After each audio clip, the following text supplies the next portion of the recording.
Gravando. Aí. Bom, boa noite, então. Vamos dar sequência ao nosso estudo, né? Deixa eu aqui fazer o nosso compartilhar de tela, para que a gente já comece já. Nós estamos vendo, então, o nosso livro, apesar de estar escrito pequenininho aqui em cima à esquerda, é Reforma Íntima Sem Martírio. É uma psicografia do Vanderlei de Oliveira e o espírita é Hermance Dufour. E nós vamos começar hoje, então, esse capítulo 14, chamado Imunidade Psíquica. Antes de começar, pessoal, o que nós devemos entender como imunidade psíquica? O que vocês acham quando eu falar de imunidade psíquica? O que é isso? Alguém tem alguma ideia? Certamente temos ideia, eu quero ouvir as ideias.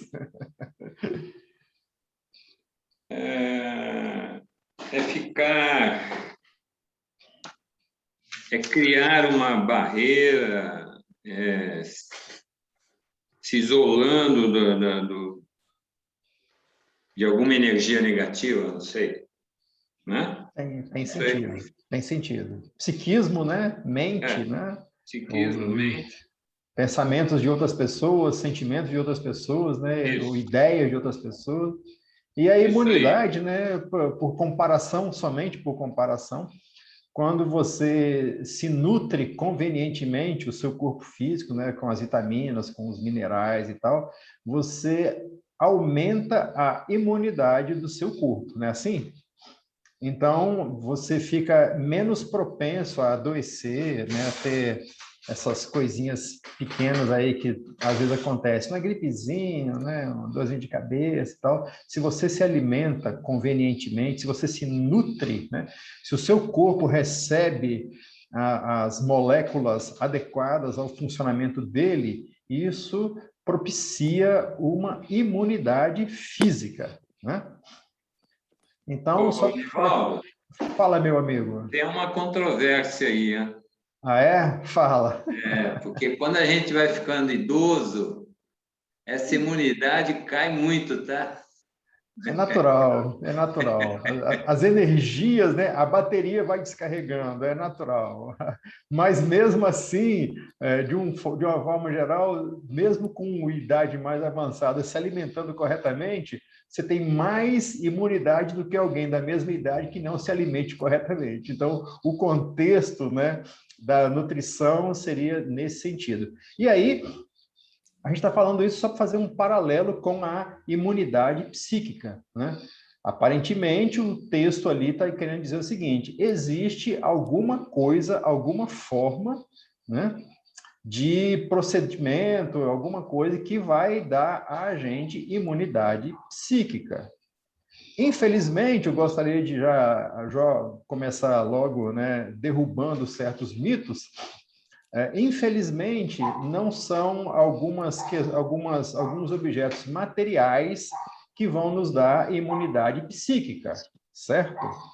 Objetos materiais ajudam o corpo físico. Para ajudar o espírito, é necessário questões espirituais. Com todo respeito, naturalmente, né, a quem acredite que um objeto material traz imunidade espiritual, a gente respeita muito, né, tudo isso, passa a ser aí simplesmente um artigo de fé, né, um artigo de consciência, mas não está estribado na realidade, né? Na doutrina espírita, lá no Livro dos Espíritos, eles esclarecem muito diretamente que o pensamento é tudo. A matéria é simplesmente, né, um contexto de aprendizado que nós onde nós estamos inseridos para nosso enriquecimento espiritual e moral. Então, só para deixar essa questão aí estabelecida. Fala, Jota. Nesse caso, você está dizendo assim, tipo, agora eu esqueci o nome, um santinho de proteção que você põe na carteira, Isso. esse tipo de coisa, né? Isso. Tem pessoas que Mas, usam ferradura atrás da porta, galho de arruda atrás da sim, orelha, como é que chamam? Mantras, símbolos que escrevem não sei aonde e tal. Todo esse contexto, meu amigo, ele se engloba na questão da mente.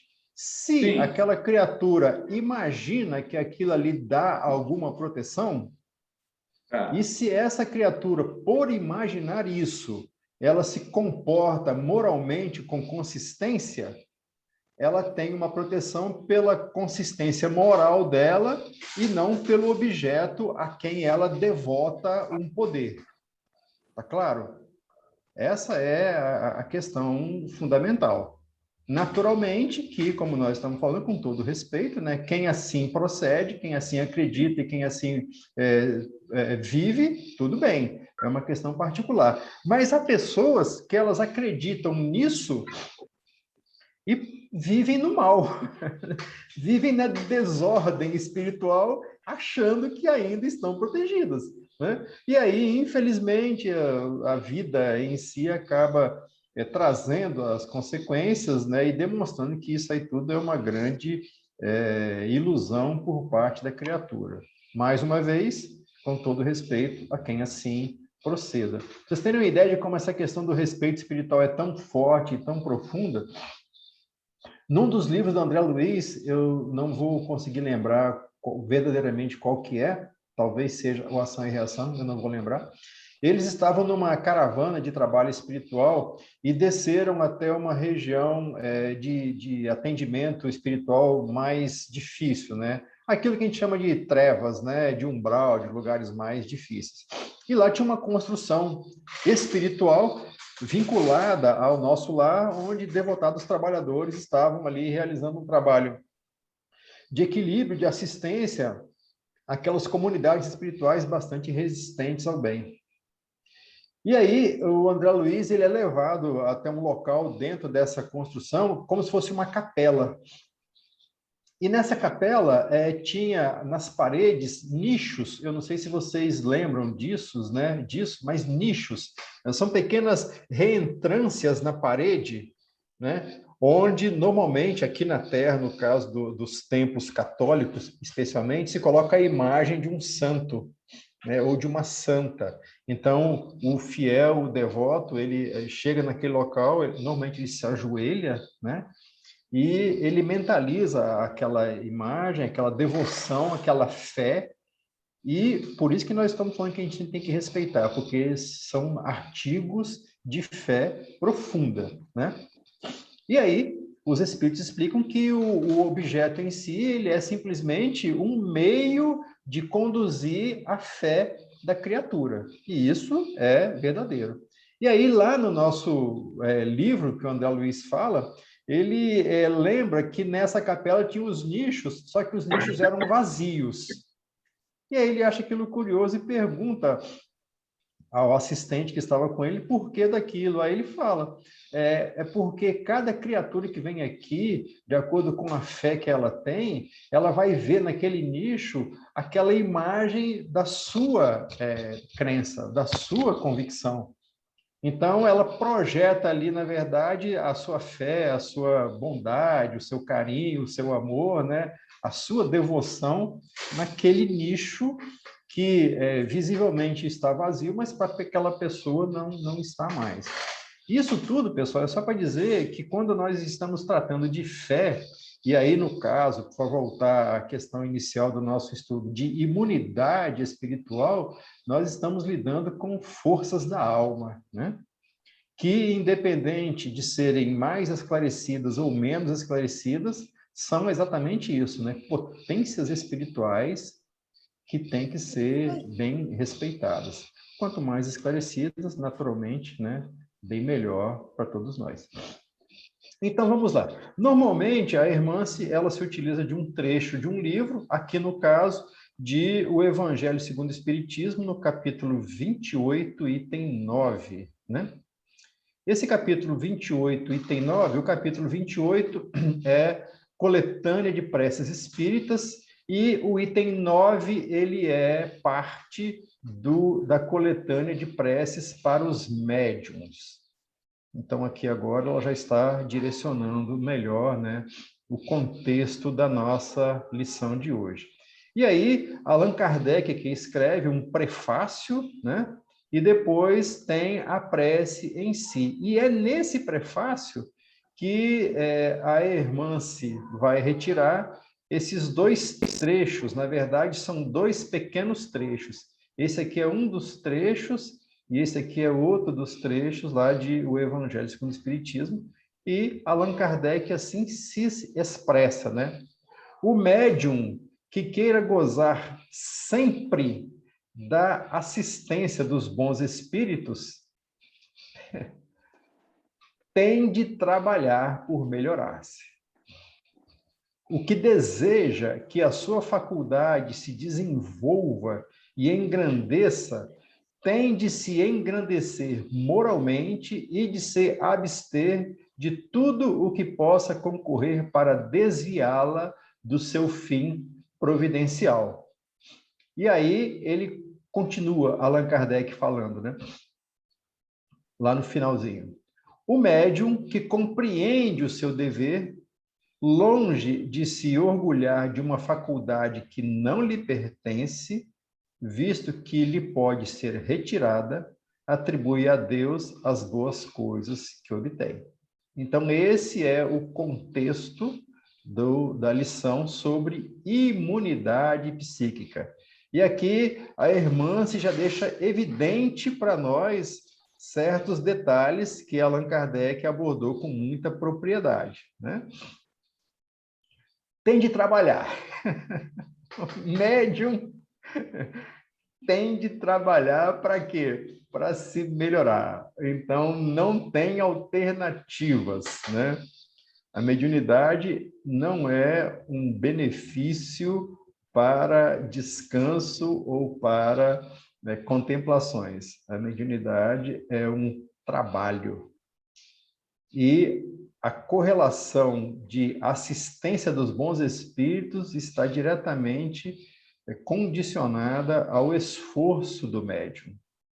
E no outro trecho, Allan Kardec é muito claro, né?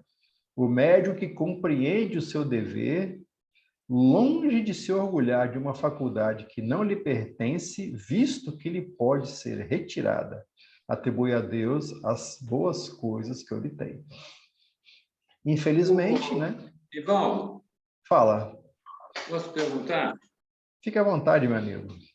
Olha só, esse item, essa conversa nossa é bem interessante, porque quer dizer, o livro está dizendo o seguinte, que queira gozar sempre de assistência, né? Que queira. Não necessariamente o médium vai querer, certo? Certo. E aí é a dúvida. Esses que não procuram melhorar-se, como é que ele pode, ou como é que as casas, né, podem, não é aceitar, né? Porque se a gente for à procura de médiuns perfeitos, os espíritos nunca vão trabalhar, porque nós já somos imperfeitos. Mas como é que seria o trabalho de um grupo mediúnico aonde os médiuns não se procuram melhorar-se? Como é que seria essa assistência, né? Já que nessa fala que precisa ter essa melhora. Não precisa ser uma coisa de um dia para outro, mas ao longo do tempo o médium tem que ir procurando. Mas eu vejo também que isso nem todo mundo faz, né? Deve existir, não sei, tá? Médios que não estão nem aí, eles vão lá, cumprem aquele papel deles lá, fazem aquele trabalho sempre, toda semana, ano após ano, e vai indo, e vai indo. E aí, como é que fica a pessoa que vai lá, ou Como é que fica esses trabalhos, né? Porque eu já ouvi falar que os espíritos, eles trabalham com o que tem. Eles não ficam escolhendo. Não, eu vou lá no Zezinho. É que nem passe. Você já deve ter visto isso, né? Ah, eu vou no Zé porque o Zé dá um passe melhor. Aí o outro fala, não, eu vou na Maria porque a Maria é melhor que o Zé. E como é que fica isso tudo aí, Nivaldo, para que eu possa entender melhor isso? Porque nós estamos trabalhando com energia, né? Isso, exatamente. Nessa mesma lição, Jotinha, a gente não leu ela inteira, né? Mas Allan Kardec ele deixa muito claro essa questão de consciência do médium. O médium, se ele se conscientizar do que ele está fazendo em termos de trabalho espiritual e do que significa o trabalho da mediunidade, ele vai se esforçar, né? A questão básica é o tamanho do esforço que a pessoa consegue realizar. Para nós que somos espíritas, que deveríamos estar muito mais orientados, esclarecidos pelas diretrizes do Evangelho segundo o Espiritismo, e no caso da mediunidade pelo Livro dos Médiuns, nós veríamos que, como Kardec fala no determinado trecho dessa mesma lição, que a mediunidade é uma coisa santa. E ela deveria ser praticada santamente, religiosamente, né? Nesse contexto espiritual de santidade e de religião, né? Quando isso está balizado pela questão moral. Quando, voltando então à planície, né? do comportamento de todos nós, quando a gente não está alertado o suficientemente para isso, né? Quando a gente acha que eu vou lá na casa, eu vou participar da reunião mediúnica e os espíritos utilizem lá de mim o que eles puderem, o que eles quiserem, sabe como é que é? Eu estou à disposição. Só que o fato de estar à disposição para aquela atividade naquele horário é muito pouco em termos de contribuição ou de esforço da criatura. E aí a gente vai fazer só uma breve observação sobre como que funciona esse mecanismo mental de todos nós. Imagine, por acaso, qualquer um de nós aqui, se coloque na seguinte situação. Você recebeu de uma forma totalmente inesperada, vamos colocar 100 mil reais. 100 mil. E aí, você planejou que você vai comprar um carro com 100 mil. Aí, imagine que você recebeu hoje é terça-feira, e imagina que a reunião mediúnica é lá na sexta-feira, na segunda da semana que vem. Mas você está com 100 mil para comprar um carro. O que você começa a fazer?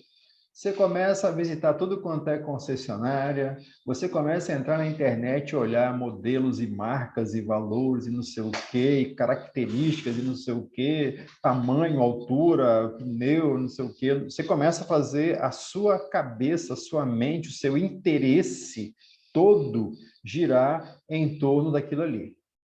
Aí, quando chega no dia da reunião mediúnica, faltando 5 minutos para a reunião mediúnica, faltando meia hora para a reunião mediúnica, você fala assim, opa, tem que ir na reunião mediúnica. Aí você vai lá, né? Senta na mesa e vira para os amigos espirituais e fala assim, ó, tô aqui, hein? Aproveitem de mim porque eu tô aqui. A sua mente vai estar aonde? Na reunião mediúnica ou no carro que você está querendo comprar há 3, 4, 5, 6 dias? Vai estar no carro, é óbvio. Por quê? Porque você manteve o seu pensamento focado naquilo ali o tempo todo. Tá certo?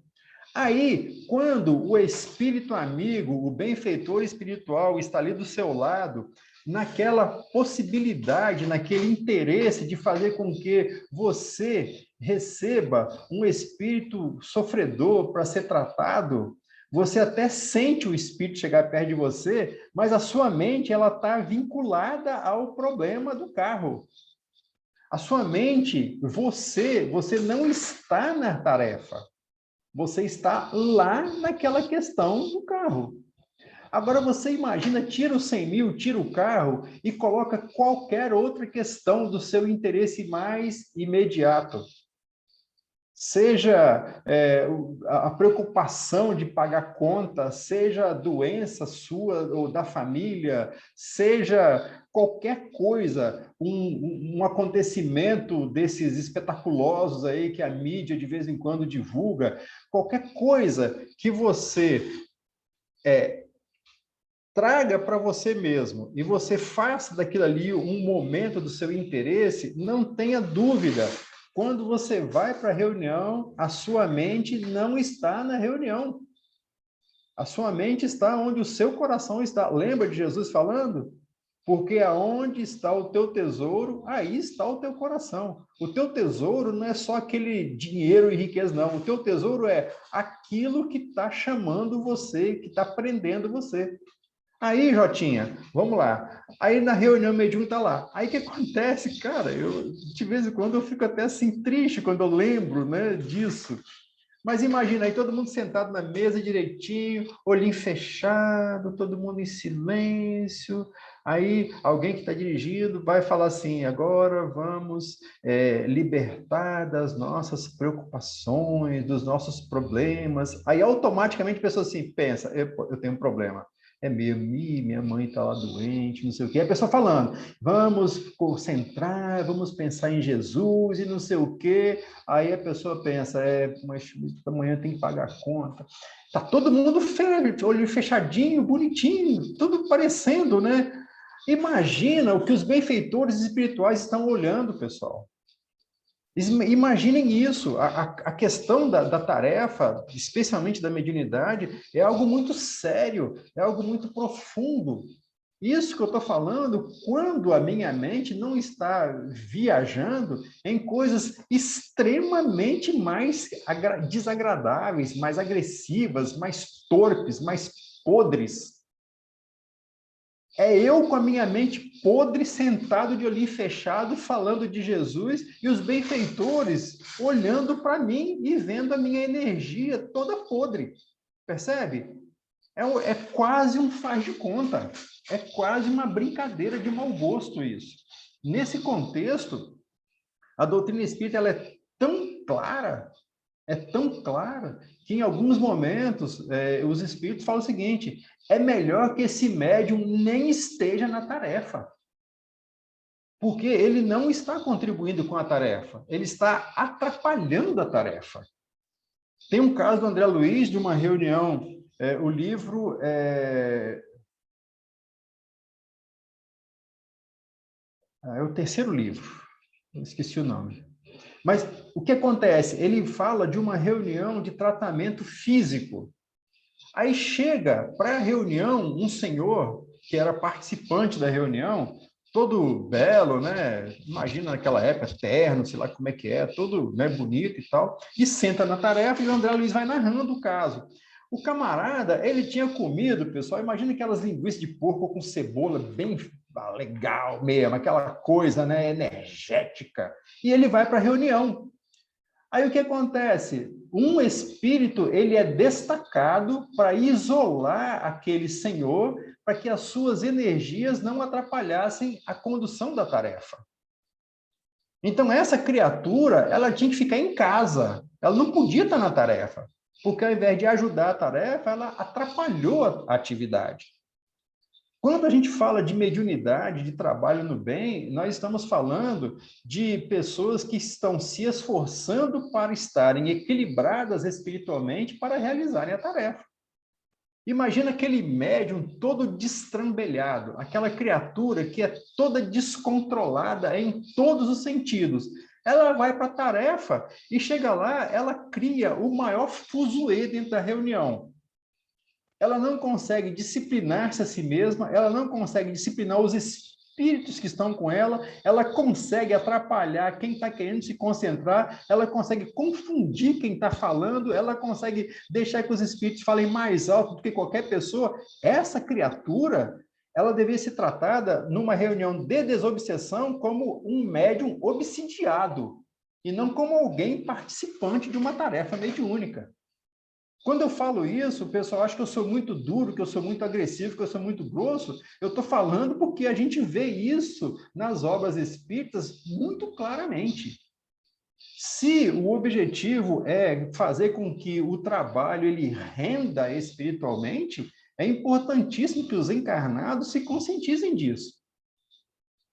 Porque senão, a dona Ivone Pereira, num livro chamado, eu acho que é Dramas da Obsessão, psicografia do Dr. Bezerra de Menezes. No final desse livro, ela fala que um grupo espírita, as dependências de um grupo espírita deveriam ser idênticas a um santuário. Quando a gente fala de santuário, lembra aqueles locais da religião católica, né, totalmente dedicados à tarefa, silenciosos, pacíficos, né? Então ela fala que quem se adentrasse num grupo espírita, nas dependências de um grupo espírita, deveria trazer dentro de si essa noção de respeito profundo, porque vai entrar ali em contato com a espiritualidade. E aí a dona Ivone, na verdade, é o Dr. Bezerra de Menezes, né, psicografando e explicando isso, né, para nós, através da mediunidade da dona Ivone Pereira, ele fala que há certos grupos espíritas, Jotinha, aí para voltar naquela questão que você levantou inicialmente, há certos agrupamentos espíritas que no plano espiritual são catalogados como simples clubes de reunião social. Porque a espiritualidade não consegue encontrar nos encarnados a dedicação, o comprometimento, a compreensão, o esforço suficiente ou necessário para fazer algo mínimo em termos de realização do bem.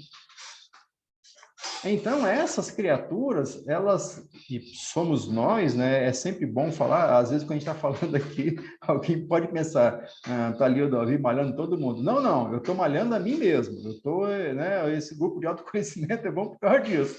A gente vai colocando para fora as nossas próprias condições. Então, nesses contextos todos, é que, às vezes, você verifica um grupo mediúnico que se reúne durante meses, anos, décadas, e você não consegue ver resultado espiritual.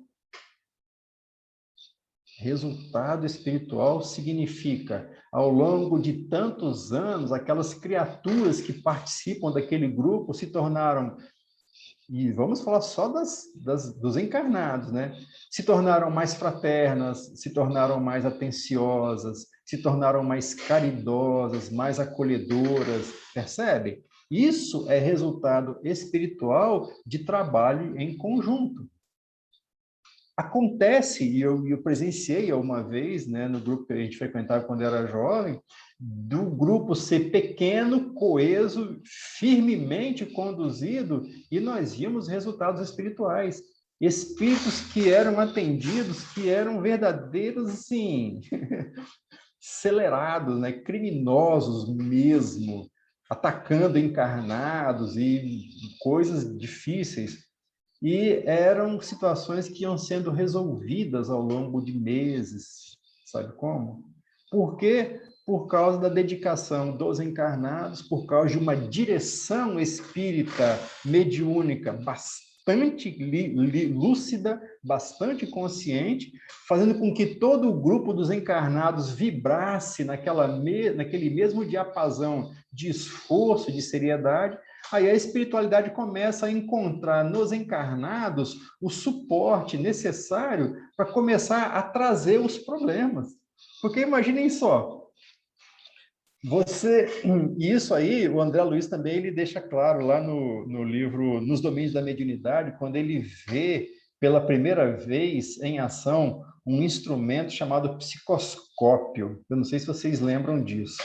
O psicoscópio é como se fosse uma tela, imagina um aparelho de raio-x, só que é um negócio muito mais avançado, né? Portátil e pequeno, onde o espírito orientador, ele coloca aquele aparelho na pessoa e ele vê as energias da pessoa, ele já sabe se a pessoa está em condições de realizar um trabalho mediúnico mais adequado ou não naquele dia, naquela tarefa.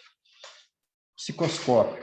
André Luiz lembra, na verdade, Aulus, que é o orientador deste livro, lembra ao André Luiz que mais tarde este instrumento estaria materializado aqui na Terra, ou seja, a nossa ciência iria avançar até chegar nesse contexto. Mas o que acontece nesse caso é que se o trabalho espiritual de uma tarefa mediúnica, ele não ultrapassa certos padrões, a gente tem que ficar muito atento. Por exemplo, e aí eu estou tomando como exemplo a experiência que nós tivemos lá nessa época, né?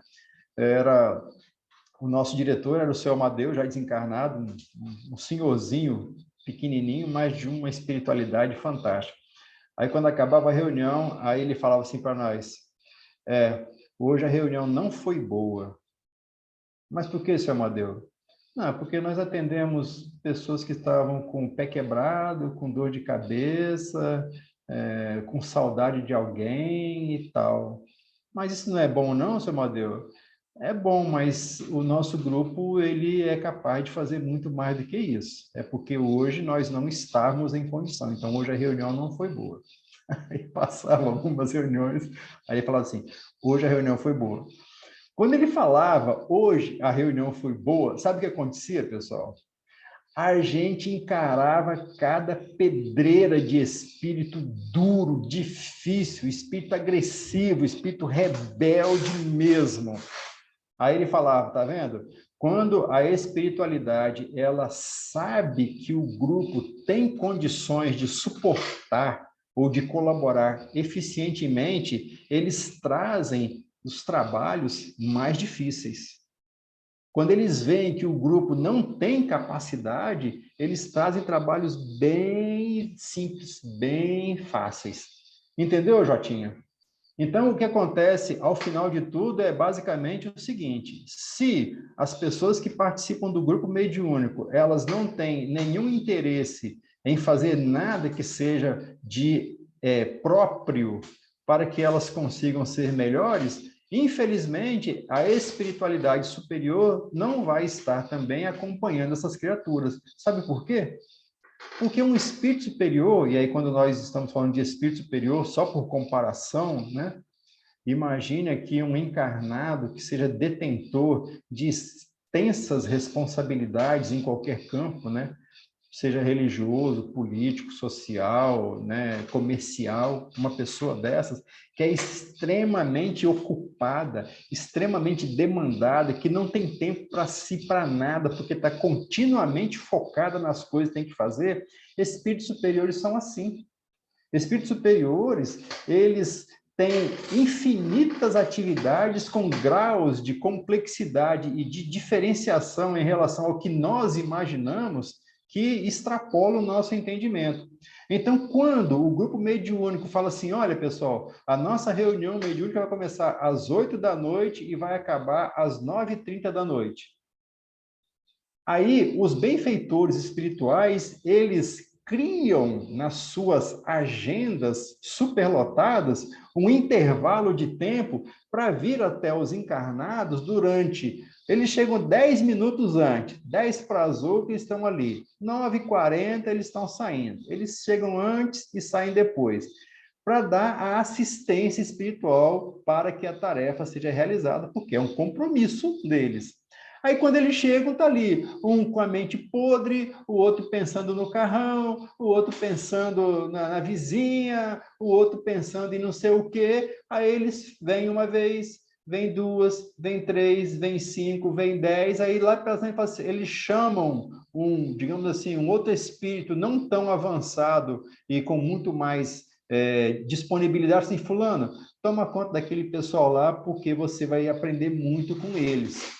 E aprender muito com eles é aprender a ter paciência, aprender a ter autocontrole, é aprender com... né? Imagina um professor de uma sala extremamente indisciplinada, né? Ele não vai bater em ninguém, não vai fazer nada, ele vai aprender a ter paciência, porque os alunos não vão aprender nada, né? Então, mediunidade é uma coisa extremamente complexa, extremamente desafiadora. E se algum de nós tem algum interesse, né, em se tornar realmente, efetivamente, um espírito melhor e tem a mediunidade, aí, pessoal, é isso aqui.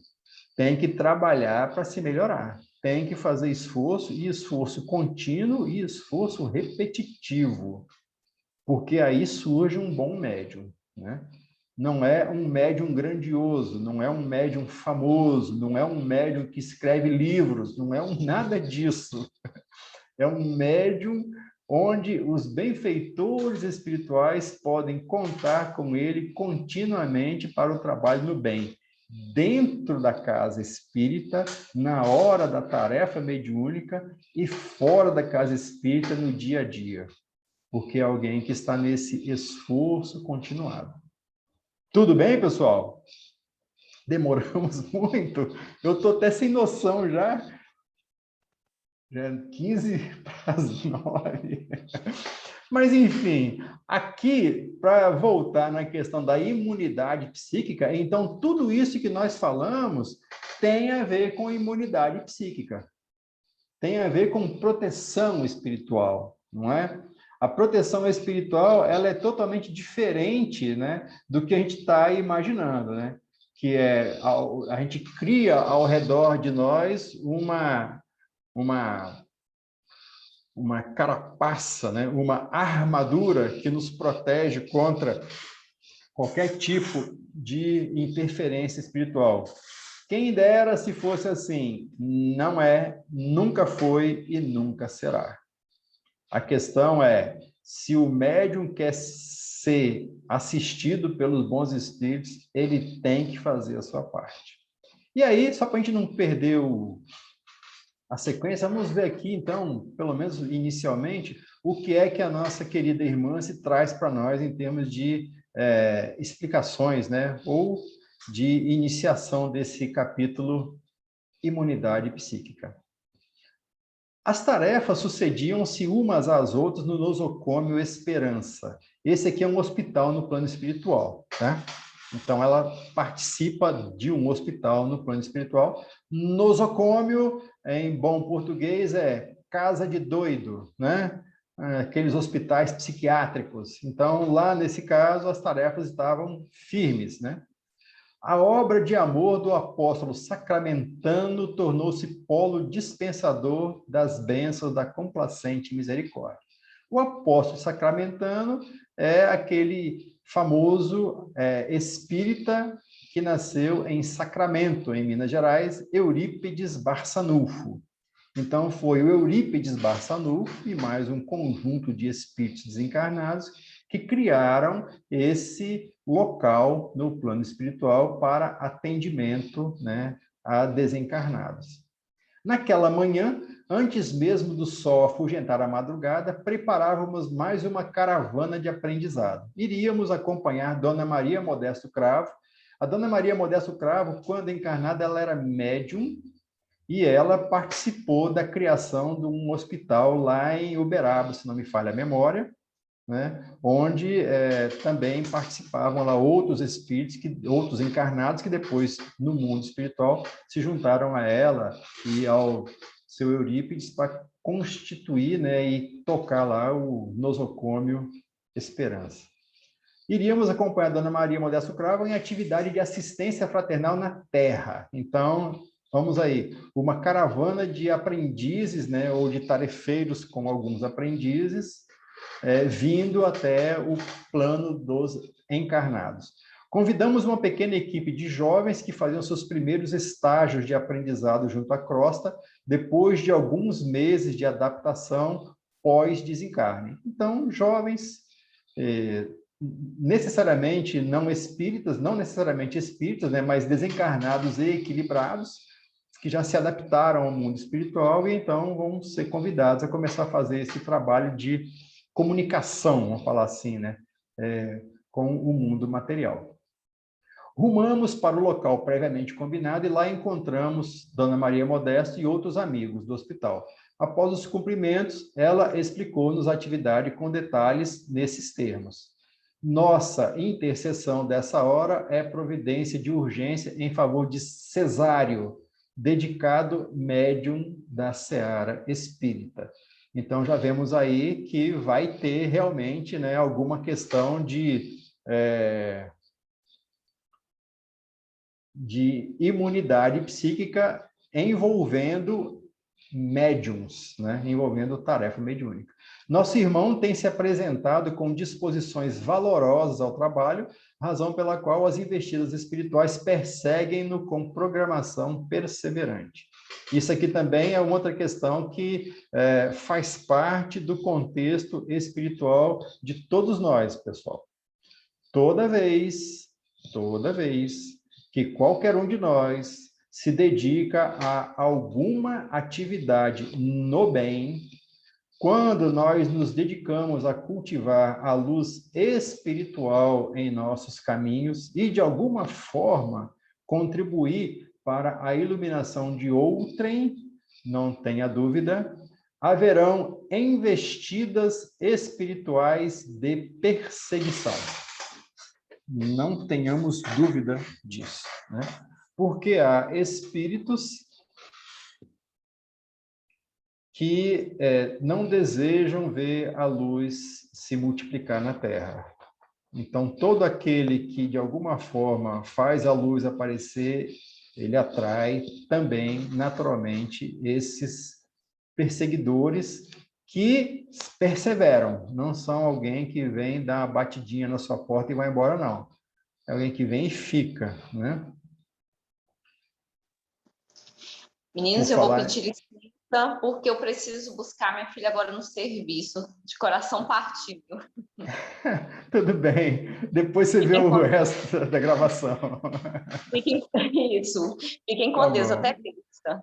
Um abraço, fique com Deus. Então, pessoal, só para vocês terem uma ideia, parando por aqui mesmo, acho que nesse nosso... nessa leitura, né? Quando nós estamos falando dessa investida espiritual, eu não sei se vocês conhecem um caso do Chico Xavier. Eu vou contar porque tem tudo a ver com esse nosso contexto de aprendizado aqui.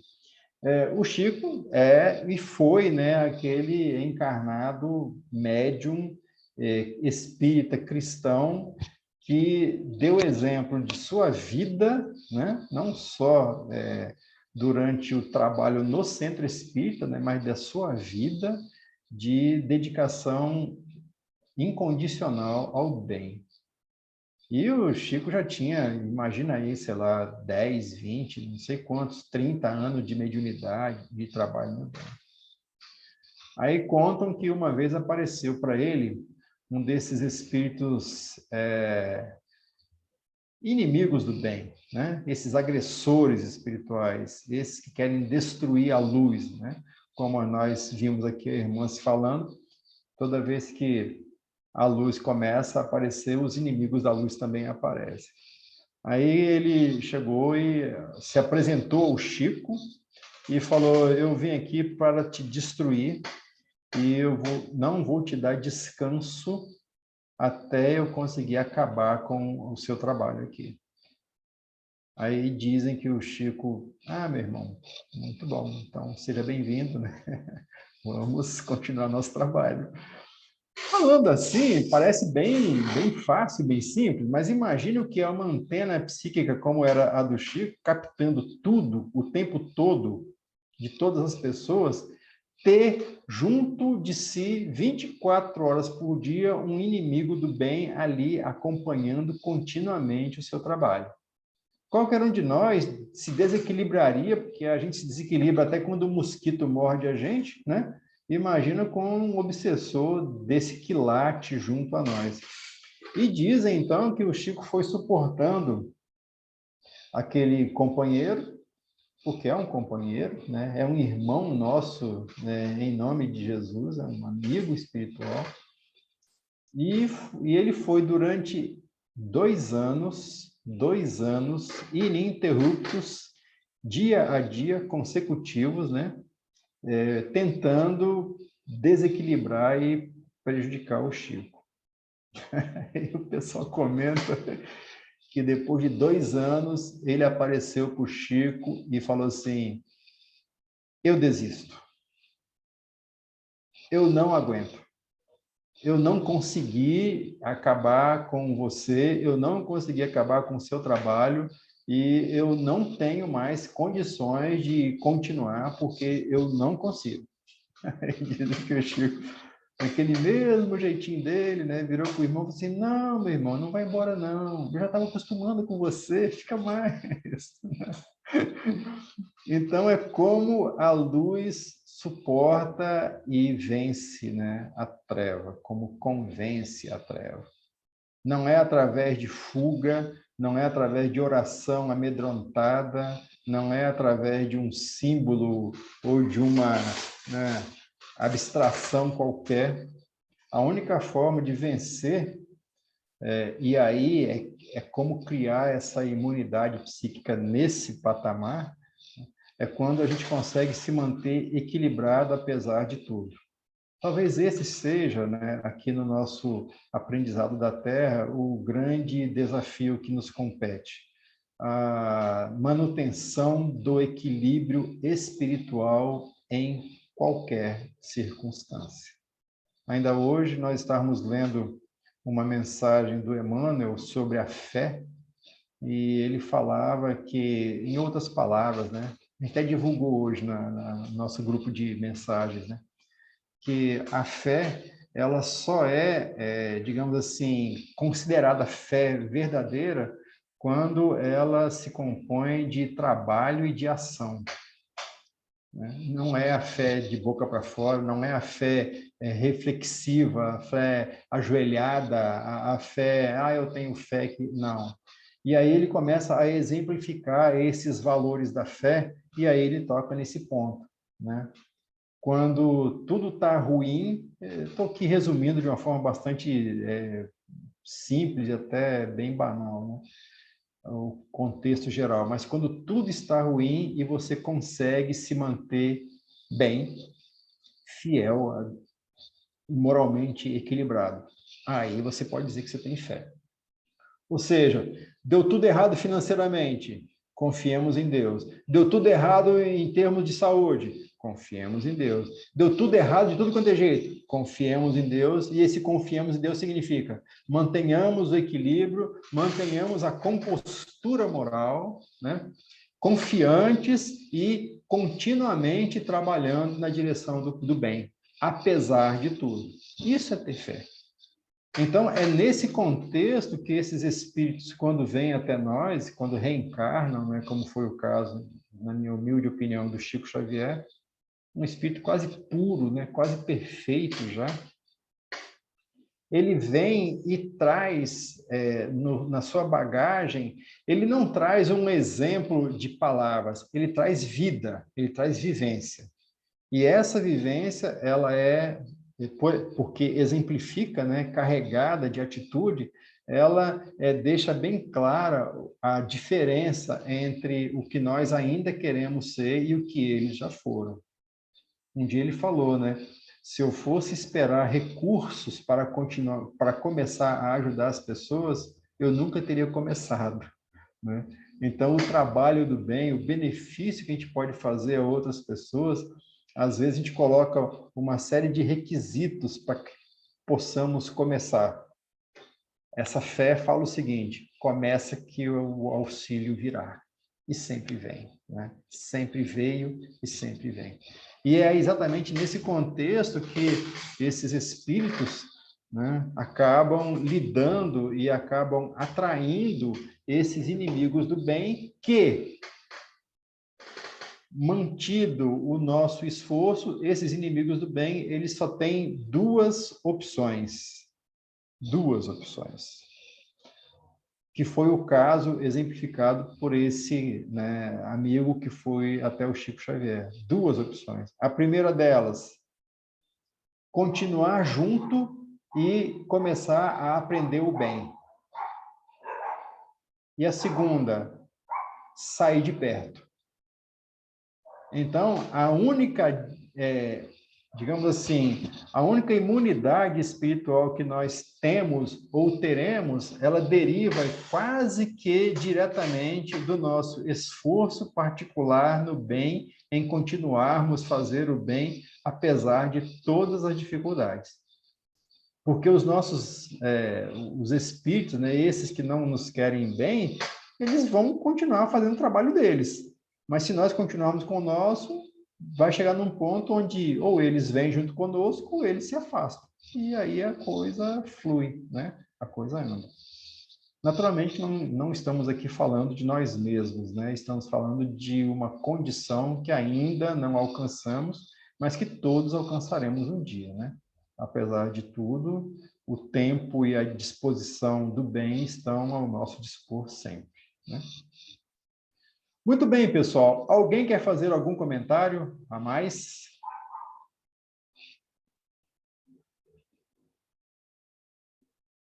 Muito bom. Se ninguém quer fazer um comentário, então vamos aqui silenciar a nossa gravação.